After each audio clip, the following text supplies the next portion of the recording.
Shalom, querida comunidad Jovel. Nosotros somos la familia Cotes Estir. Me acompaña mi esposo Carlos Alberto Cotes. Tenemos nuestros hijos Shalva, Gabriela Cotes, Matías Cotes y quien les habla, Joana Estir. Damos gracias a la Kadosh Baruj Hu por esta oportunidad de compartir con ustedes la Parashá Hukat. Vamos a continuación a hacer una oración para dar inicio a este estudio. ¿No? Vamos a hacer las tres bendiciones antes del estudio de la Torá. Un saludo a cada uno de ustedes y vamos a poner entonces este espacio en las manos del Eterno. Baruch atah Adonai Eloheinu melech haolam asher kidesanu votapexivanu al divrei Torah. Bendito tu Dios, nuestro Dios, Rey del universo, que nos santificó con sus preceptos y nos ordenó acerca del estudio y las palabras de tu Torah. Varegna Adonai Eloheinu et divrei Torateja befinu befi amecha beIsrael bnei אנחנו ושחזנו ושחזנו כולנו יודעי שמך ולודעי תורתך לשמה. Y haz agradar, Dios, por favor, el estudio y las palabras de tu Torah en nuestra boca y en la boca de la casa de tu pueblo Israel, y que seamos nosotros y nuestros descendientes y los descendientes de nuestros descendientes, todos nosotros conocedores de tu nombre y estudiosos de tu Torah, sin ningún interés creado. Baruch atah Adonai hamelamed Torah le'amo Israel, bendito tu Dios que enseña la Torah a tu pueblo Israel. Baruch atah Adonai Eloheinu melech haolam asher bachar banu mikol ha'amin lanu et toratot. Baruch atah Adonai noten haTorah. Bendito tu Dios, nuestro Dios, Rey del universo, que nos escogió a nosotros de todos los pueblos y dio a nosotros su Torah. Bendito tu Dios que da la Torah. Amén. Amén. Esta parashá es muy interesante, es la parashá o porción número 39. Y precisamente el término Hukat hace referencia a estatuto, decreto o ley. Y hace referencia precisamente a todas estas leyes que no tienen una aparente explicación. Y es precisamente que nosotros en esta corporalidad pretendemos racionalizar todas las cosas que nos suceden. Y el plano espiritual no siempre se va a caracterizar porque lo podamos mirar de una forma racional. Cuando miramos todas las mitzvot o los mandamientos que están contenidos en la Torá, vemos que hay tres tipos de mandamientos. El primero, como lo vamos a observar en la diapositiva, son los mishpatim. Estos mandamientos se caracterizan porque son las leyes éticas y morales que nos ayudan a regular la relación que tenemos con nuestros semejantes, con los animales y la naturaleza. Por ejemplo, no robar, no cometer adulterio. Ediot, que son las leyes con las cuales damos testimonio de nuestra relación con el Eterno, y es este donde se contiene todo, donde la Torah nos describe cómo nosotros practicamos las fiestas y el Shabbat. Y el Hukim, que son aquellas leyes que no tienen una explicación lógica, sino más bien divina. Y es precisamente hoy donde nos queremos detener en esta parte, porque precisamente vamos a hablar de la vaca bermeja o vaca roja. Y este precepto realmente nos da una connotación interesante, porque la persona que hace la preparación para obtener las cenizas de la vaca roja se impurifica. Pero esta impurificación tiene un objetivo, y es llegar al objetivo final de tener unas cenizas que van a hacer que todos los que fueron contaminados con un cadáver puedan purificarse. Y es precisamente este el contraste quizás más importante que tiene esta parashá. Mi esposo va a ampliar un poco más este concepto porque nos vamos a ubicar precisamente en esta primera parte de la parashá. No obstante, hay que resaltar que en la parashá suceden muchas cosas. En una primera instancia, por ejemplo, Moshe arriba con el pueblo de Israel hacia el desierto de Sin, donde vamos a observar la muerte de Miriam y vamos a ver un pueblo sediento y que se queja nuevamente ante el Eterno por falta de agua. También vamos a observar que es cuando entonces Moshe, en vez de hablarle a la piedra, la golpea y va a perder con esto, en conjunto con su hermano Aarón, la entrada a la tierra prometida. Ahora bien, hay otro episodio dentro de la parashá que es muy importante, y es cuando precisamente las serpientes comienzan a atacar al pueblo como consecuencia de esa queja persistente, y el Eterno decide mandar esta plaga. Pero ¿qué es lo otro que observamos también? Que esta misma serpiente, al ser hecha en una imagen va a lograr que toda persona que la mire del pueblo de Israel también sea salvado. Entonces hay dos escenarios importantes y es donde algo que aparentemente es dañino o es impuro se va a convertir en el mismo tiempo en algo que va a ser salvación. Mi esposo les va a ampliar un poco acerca de este mensaje. Bueno, muchas gracias. Como le indicó mi esposa, estamos en la parashá Jucat, la parashá número 39, y se ha hablado mucho de esta parashá y siempre cuando uno va a revisar los comentarios, eh, lo primero que siempre llaman la atención los sabios es del mandamiento irracional, es decir, que eh, no es comprensible a la mente humana, sino que hay que comprenderlos, estos mandamientos tipo Hok o Joaquín, como lo indicaba mi esposa, con la mente o con una mente divina, una explicación divina. Yo quiero comenzar con algo que dice el Midrash, si me ayudas ahí, mi amor. Una frase con que comienza esta paracha y es que todas las leyes de la Torá están más allá de nuestro entendimiento. Esto es importante porque sí, ya hemos hecho esa clasificación de Mishpatim, de Diot y de Jukim, pero también debemos saber que cada mandamiento que el Eterno dio eh, tiene profundidades y es por eso que nuestra misión, una de las misiones que tenemos aquí en esta realidad, es estudiar profundamente la Torah, indagar en cada concepto.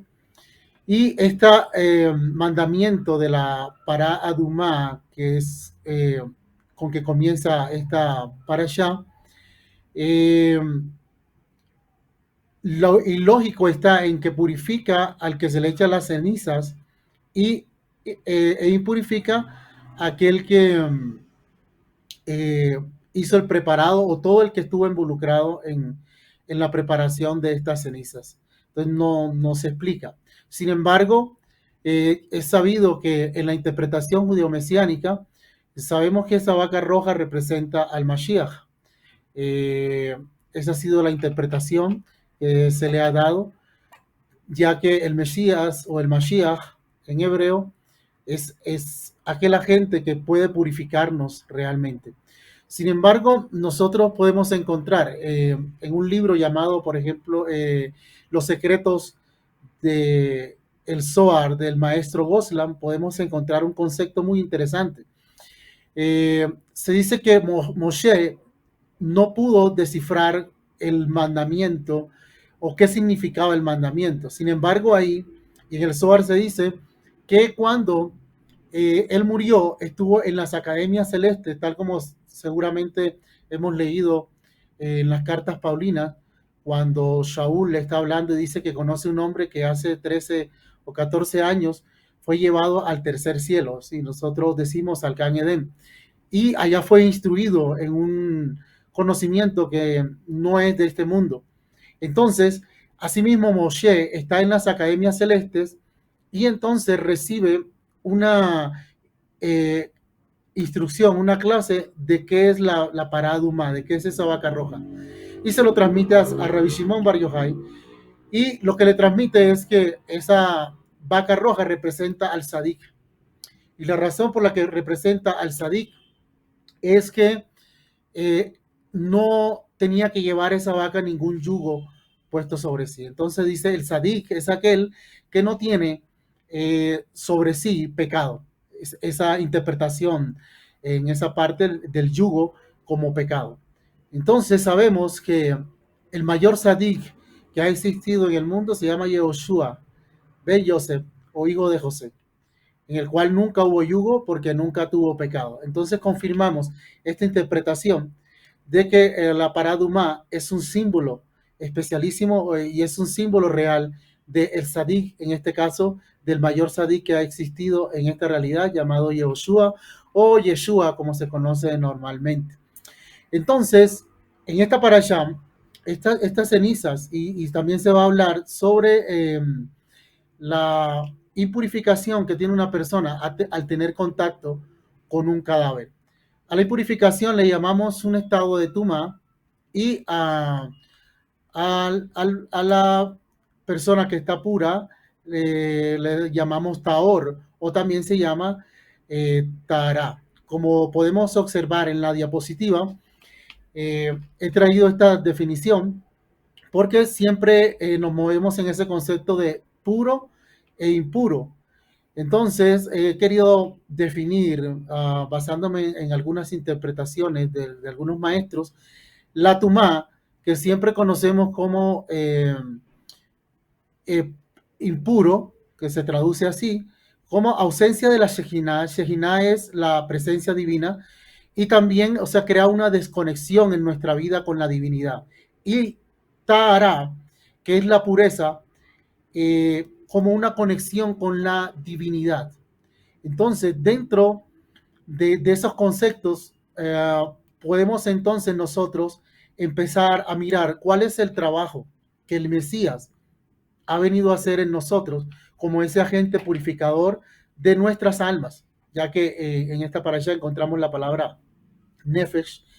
Y importante resaltar que este sacrificio que se hacía de esa vaca roja era un sacrificio hatat, es decir, por el pecado, para quitar el pecado, ¿sí? Que el concepto del pecado también es muy amplio, pero podemos definirlo en primera instancia, como dice Primera de Juan 3:14, que es la violación de la Torah, ¿sí? De los mandamientos de la Torah. Sin embargo, entonces, dentro de ese concepto de tuma o de tamé, como es el nombre que recibe la persona que está impura, y hemos dicho esa persona que está desconectada con la divinidad, entonces vamos a encontrar otras definiciones interesantes de qué es tamet. Entonces, en esta ocasión me voy a basar en una definición de Raj Yisad Ginsburg, donde dice que Tumá está relacionada con Atimá, que significa insensibilidad impenetrable, y también con Tintún, que es atontamiento. ¿No? Entonces, él va a iniciar con estas definiciones y luego va a dar un concepto interesante que es el concepto de Tamé, como también asociándolo al Yetzer Hara. Entonces, él va a decir, el Yetzer Hara tiene 7 nombres, ¿no? Y dentro de esos 7 nombres está el nombre de Tamé.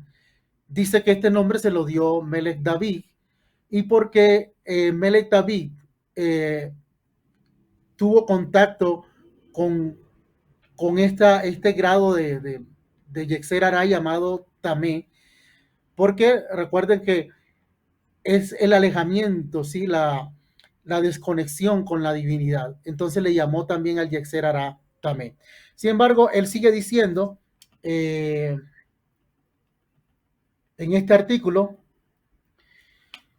que Tamé, esa palabra tintum, también significa torpeza, ¿ya? Y también va a derivar en otra palabra que es asbut, que significa depresión, siendo que la impureza es el contacto con lo contrario de la vida, con el muerto, que es lo que trata esta parasha.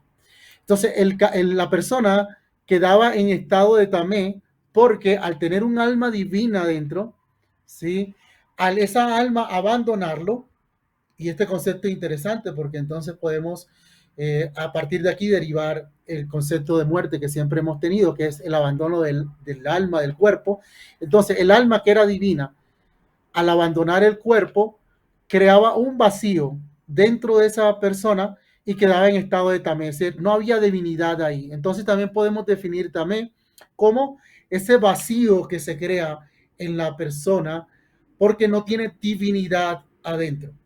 Ok, entonces con eso en mente, eh, uh, decimos, por ejemplo, que la tristeza es la mayor impurificación del alma que existe.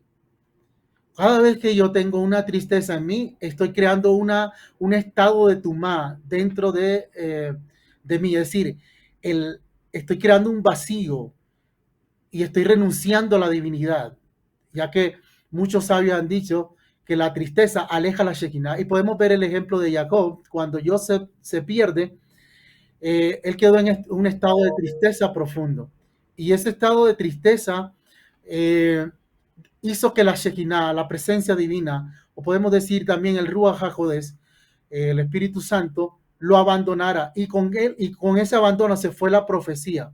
Cuando él recibe la noticia de que Yosef está vivo, le llega otra vez el estado de alegría y con eso llega la Shekinah, la presencia divina, el Espíritu Santo, y él puede volver a profetizar, porque entonces ya está en estado de Tara. Entonces, una de las mayores impurificaciones, perdón, que tenemos es la tristeza.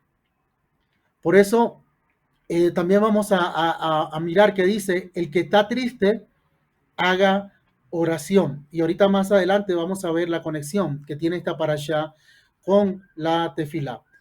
Otro de las impurificaciones, tomando el concepto del Ras Gibur, que decimos que es depresión y que también es tontería, lo podemos asociar con la ira. La ira, según han explicado los sabios, este concepto lo tomo de un libro que se llama En el Jardín de la Fe Universal del rabino Shalom Arush.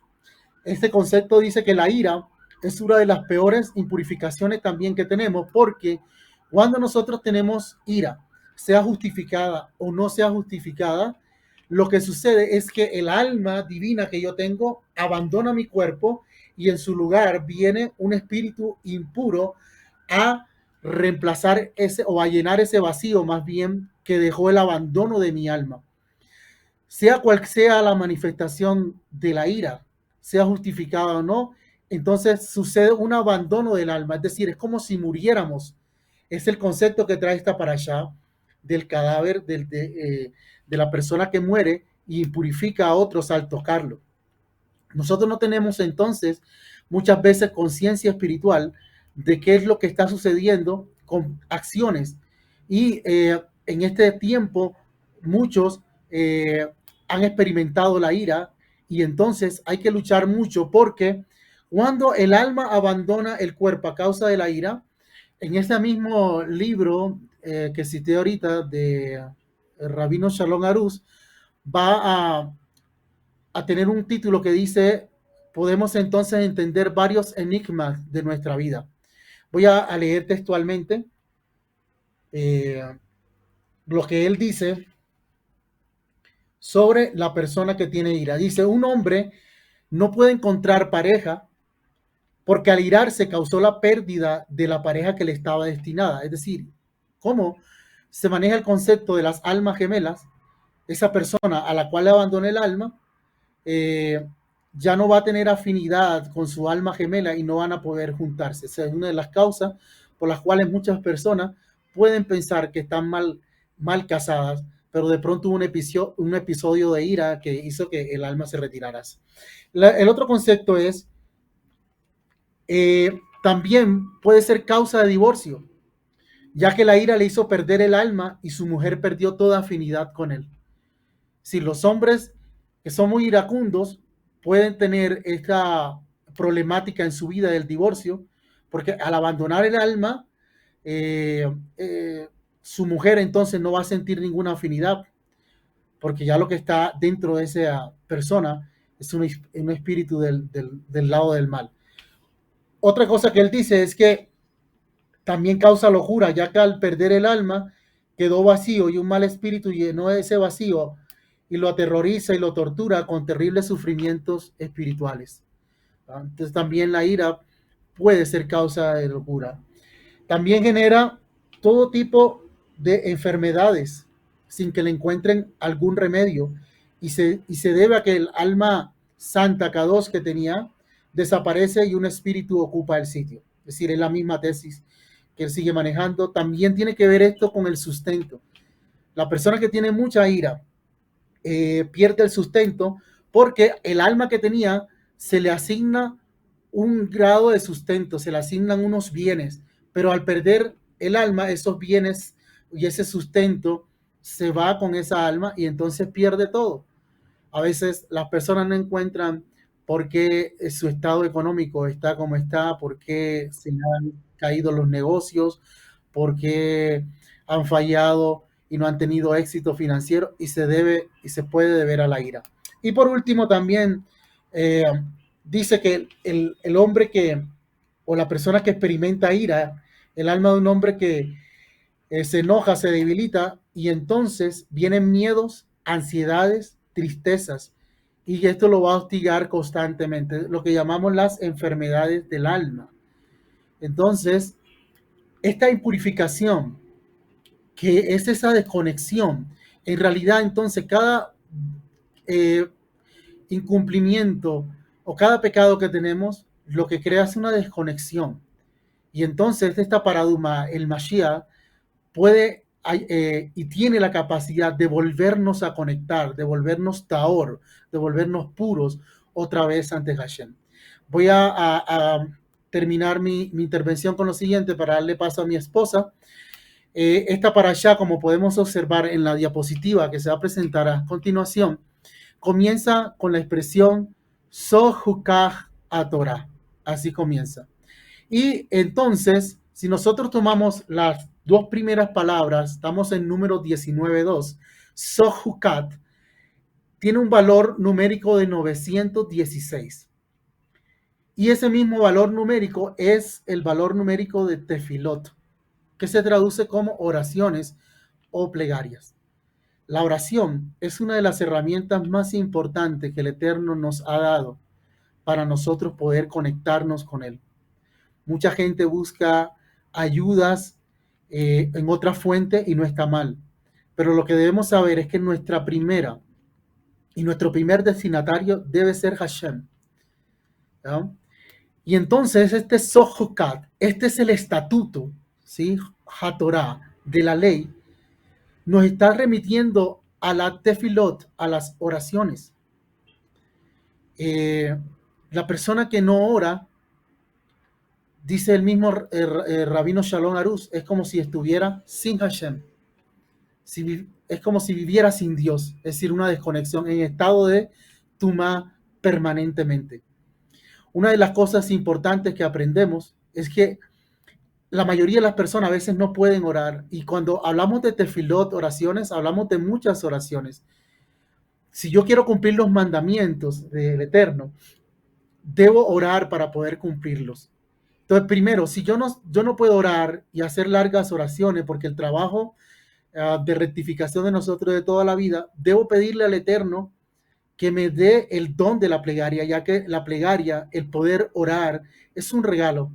Nuestro Mashiach, siendo Mashiach, oraba toda la noche. Y uno pensaría que él no tenía necesidad, pero oraba toda la noche. Y hay otra cosa que estorba las oraciones y es no cuidar el pacto de la santidad, es decir, la pureza sexual. Nos dicen y se nos enseña en el libro de Shalom Aruz, llamado En el Jardín del Bosque, que la persona que no cuida el pacto, que no cuida su pureza sexual, se le quita la plegaria y no puede orar. Y si la persona no puede orar, entonces no puede experimentar este Sohukat, no puede vivir en un estado, podríamos llamarlo permanente de milagros, pero en un estado irracional, en donde le suceden cosas extraordinarias. Si uno quiere que le sucedan cosas extraordinarias, tiene entonces que aplicar la oración. Y estamos hablando que por lo menos 1 hora diaria, aunque el nivel de 2 horas, de 3 horas de oración es mejor para conquistar y para poder conectarnos realmente con Hashem. A continuación, entonces, mi esposa va a concluir con unas apreciaciones interesantes sobre lo irracional de los mandamientos conocidos como Jukim o Hok. Bueno, teniendo en cuenta todos estos conceptos que se han expuesto previamente, es un regalo que nos da el creador de estos mandamientos Jukim o estas Mitzvot, porque realmente al analizar que son a simple vista irracionales, su real belleza radica en la bondad que tuvo el creador a regalárnoslos. Y es precisamente porque el Eterno nos ama. El Eterno quiere darnos todas las herramientas para que seamos felices. Y es precisamente en este punto donde queremos detenernos y decir, ¿qué irracional tiene no comer carne y leche? ¿Qué irracional tiene de usar lana y lino combinadas? o por qué este tema de la paraduma que nos compete en esta parashá. Y es que cuando un rey crea unas leyes, las crea para que se cumplan. Pero el Eterno, en medio de su bondad, también actúa irracionalmente con nosotros. ¿Cuándo actúa irracionalmente con nosotros? Cuando nos perdona. Porque Él creó las leyes, pero sin embargo nos da esa oportunidad de que podamos entrar en arrepentimiento y sobre ese arrepentimiento nos perdona, aún muchas veces sin merecerlo. Entonces, en la medida en que nosotros comencemos a cumplir estas mitzvot que aparentemente son irracionales o que no les encontramos lógica, el Eterno abre las compuertas de los cielos para derramar sobre nosotros ese perdón, esa misericordia que tiene para con nosotros. Y ese es precisamente el punto más importante que nos da esta parashá. Él nos perdona aunque no sea razonable, no importa lo que hayamos hecho. Él no desprecia un corazón contrito y humillado. Él no desprecia cuando nosotros reconocemos nuestras faltas y hacemos el firme propósito de no caer. Queridos hermanos, esta sea la oportunidad para que podamos alinear todas nuestras dificultades y nuestras fallas, que podamos ser puros sexualmente, que podamos ser puros en nuestra habla, que podamos ser a través de Mashiach transformados, cambiados y renovados, para que de esta manera pueda ser Él y actuar como esa paraduma que nos viene a traer esa purificación y nos venga a restaurar. Damos gracias al Eterno porque nos ha traído hoy a esta ocasión a la comunidad Jovel por permitirnos este espacio y sea para todos de bendición y que a partir de este momento todos seamos limpiados y merecedores a través de Yeshua de una nueva redención. Shavuot Tov. Shavuot a otra comunidad.